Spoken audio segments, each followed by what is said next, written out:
I'm gonna share some. So you mentioned some issues guys are encountering in the dating scene. I'm gonna share my screen. I'm gonna show you. Um, Let me just figure out how to do this. 1 second.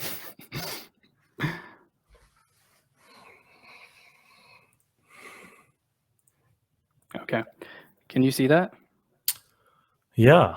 All right. So this is Tinder Insights. It's like it gathers data. If you have a Tinder account, I think you can just plug in your make an account. I don't know, figure it out. But this is a sample they have of like a guy using Tinder.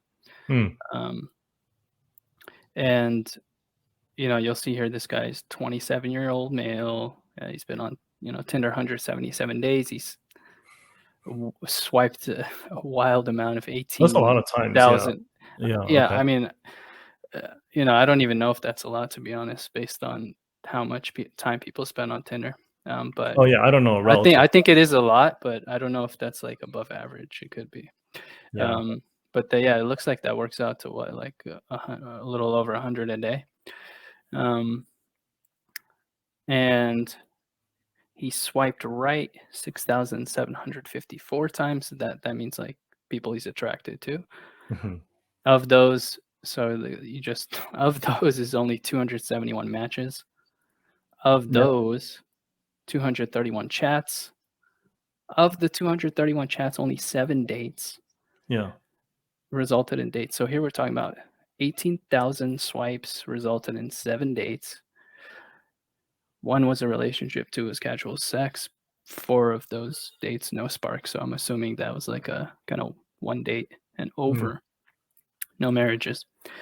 So I think the picture we're seeing here that's why I was saying initially, I think that the latter group you mentioned of guys hitting the wall, trying and trying, but not getting anywhere, I think that's kind of the I trend mean, I'm seeing. yeah. Yeah. I know. I mean, this is my first time like seeing this information. I mean, it's Mhm. I'm not challenging the accuracy of it or like It's only the one data point. Yeah. yeah, or if it's even like I'm not even challenging whether or not it's representative of like the typical Tinder user's experience.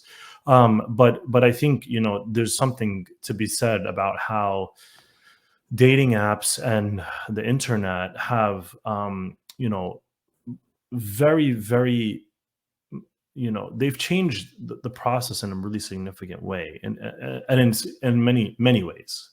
One of them is like the speed at which things happen, right, is just like real fast, right? Things happen really quickly, right? Like Mhm. you can, when you think about like someone being presented to you and then you making a decision on them, right? Like even if you went to like a church retreat, I mean, like uh if you went to a church retreat once a month or once a week, with 100 people, right? This person is that he has 100 women coming his way a day, right? And maybe more, but he's just swiping on 100 of them, right? So Mhm. like um but so that's a lot of people, right? It's a lot of people. And is that bad? I don't know. I don't know if it's bad or good. I mean, it's I think it's terrible. I think it's uh clear that it's terrible because hmm, what happens is I think it influences your selection process because you reduce people to these quick things you can process, height, facial symmetry, whatever. Um, so you uh, have a low barrier of like your yeah. disqualification is very fast. You're, Well, you know what? and you'll see. Let me just show you the rest of Sure, this sure. kind of um, the data here. So that was only just some of the data. Okay. And you'll see that if you compare men and women, so how many people do you swipe right on compared to the average male female user? So our guy above Hmm. was, uh, swiping right on 37% of people as opposed to the average man, which was 40. Okay, so that tracks. The average woman user She's swiping right on 7% of guys.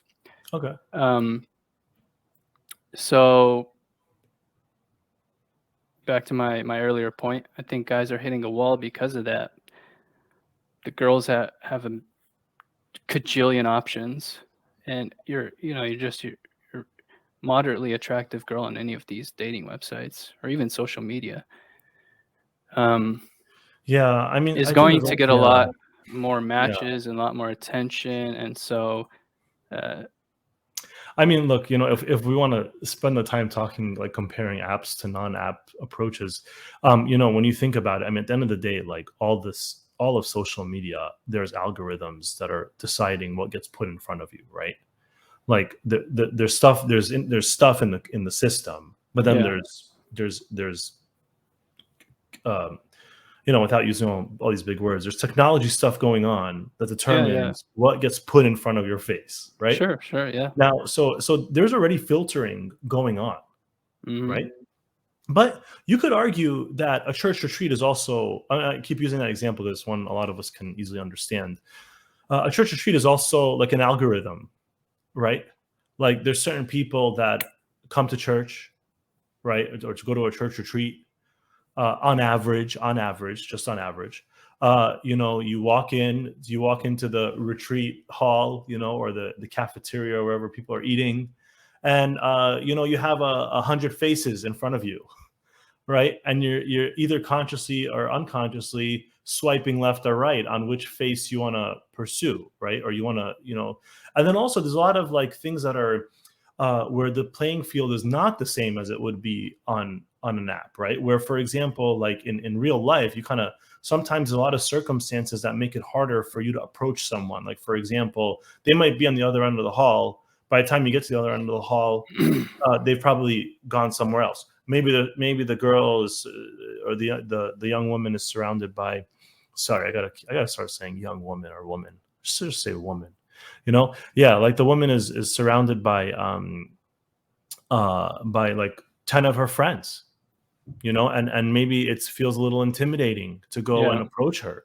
But on these apps, that some of these things are not obstacles. So it's hard to do an apples to apples, and it's hard to say that 18,000 is bad uh, um, uh, without going into more detail about what is going on in this selection in the algorithm that's presenting this information to you. Is it showing you the right information? I mean, and by the way, like, anybody who's a professional and reviews reports, that one of the hardest things to know or to hmm figure out is what you're not seeing, what isn't presented to you by the person who prepared the report, right. you know?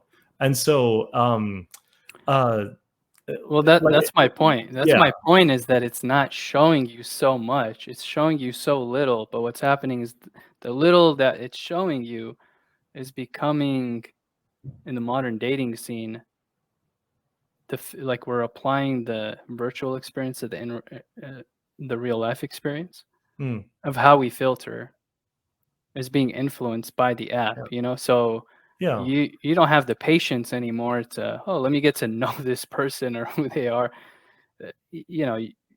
because in your head there's 3 million other people, yeah. I mean, or for some I'm just people, tired yeah. of this. No, and for some people, it's like, what do they call it? Like, you just get so overwhelmed by the number of choices. Right, I right. mean, And I'm a big believer in less options are better.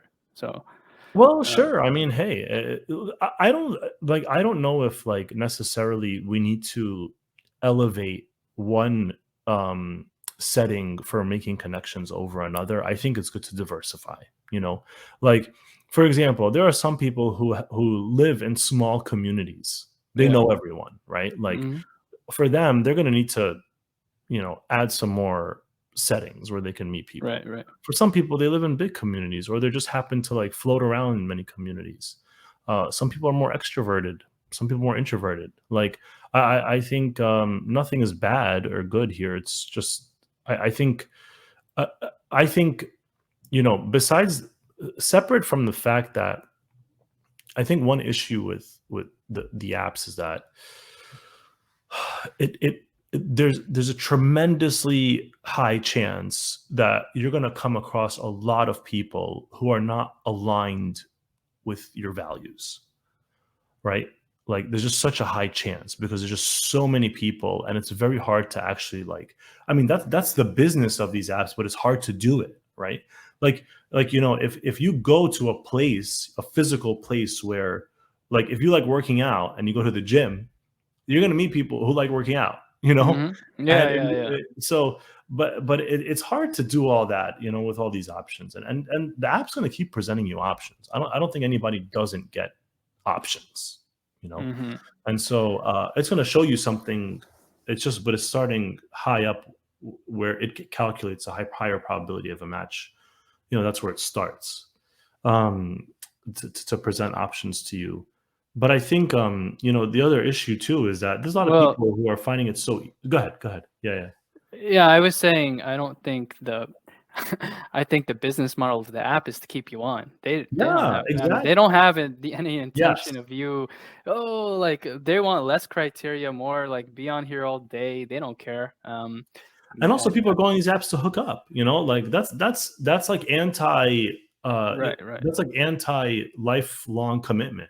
right, right. That's like, I mean, that's a whole other topic, but some of these apps have made it very easy to just go on, find someone to be casually intimate with, and Mhm. then keep going with life. But that's gonna harm you as a person.